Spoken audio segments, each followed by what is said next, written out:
I made a game where every monster requires a different bullet. So for example, these goblins require iron, and of course, werewolves require silver, but space spiders are from space, so they require meteorite.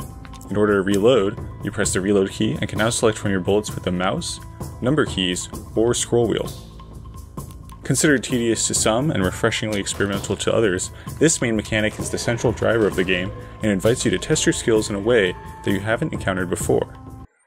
Why did I make this game? Well, I certainly had inspirations.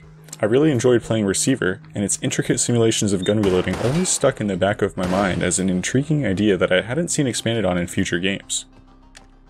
My idea was to take this control over the gun reloading and give it a logical gameplay reason to exist. In this case, you need to load bullets individually because monsters require different bullets.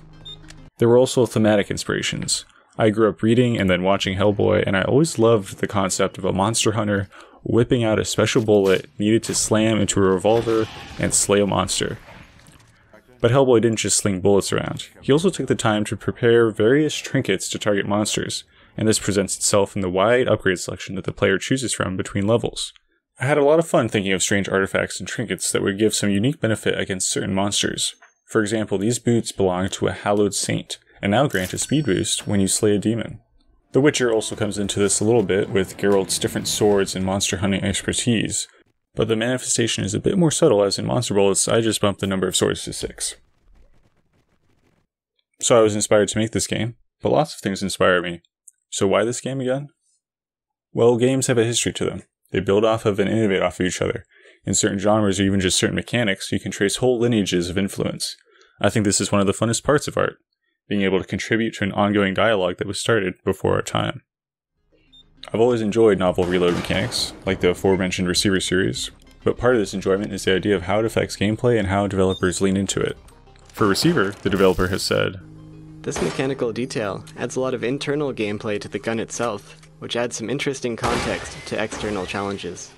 Which to me sounds like they just wanted to see what would happen, but it allowed them to expand on it in Receiver 2 by leaning into it and making the challenge firearm safety, with probabilities being altered to increase the chance of misfires and gun jams. To go on to further examples of developers that have experimented with reloading mechanics, Endoparasitic has a system where the player has to drag bullets directly into the gun during combat. The developer designed the monsters to require over half the bullets in a player's revolver, which forces you to engage with the reload mechanic in the middle of fights, making them a lot more tense. Gears of War had active reloading, where you can press a button to finish the reload sooner, or whiff, and it takes longer, which adds another opportunity for skill expression and satisfaction of mastery once the player gets used to it. This was then also used in Risk of Rain, particularly for the sniper class.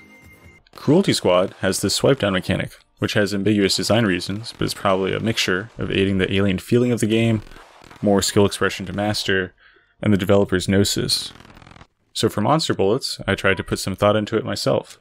I already mentioned it was originally just to give a gameplay/lore context to Receiver's bullet-by-bullet reload, but what quickly emerged was a feeling of planning out the order slaying monsters, and satisfaction from hitting all your shots in the way you planned. I tried to lean into this by allowing the fully loaded starting revolver to dispatch multiple tier 1 monsters, and tweaked the reload time to make it more efficient to fully load your guns instead of opting to load bullet by bullet.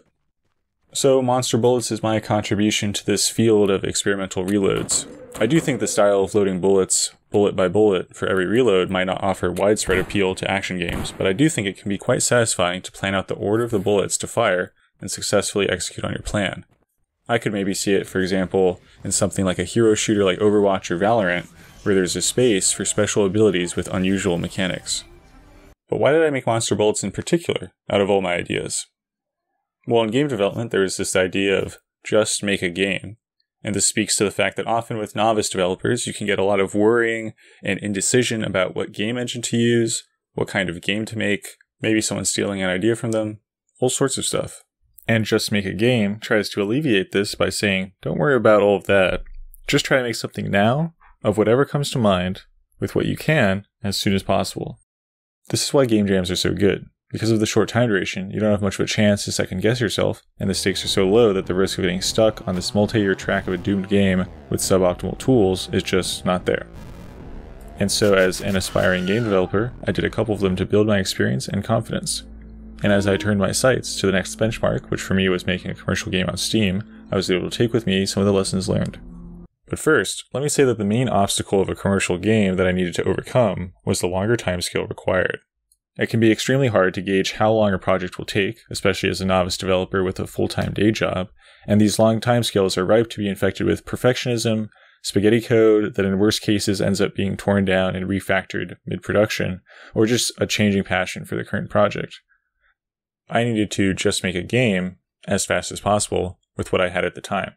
Out of all the ideas in my head, Monster Bullets was simple enough that I was confident that I could get my feet wet, put it on Steam, learn a whole lot in the process, and do it in an acceptable amount of time.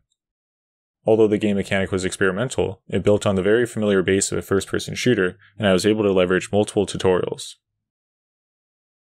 For graphics, I had never opened the 3D modeling software Blender at the time, so I just did what I already knew how to do and started hand-drawing all the artwork with a tablet.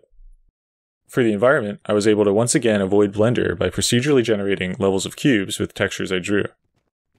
And so by keeping it at a level of complexity I could handle, I was able to conceptualize the finish line and push through to the end.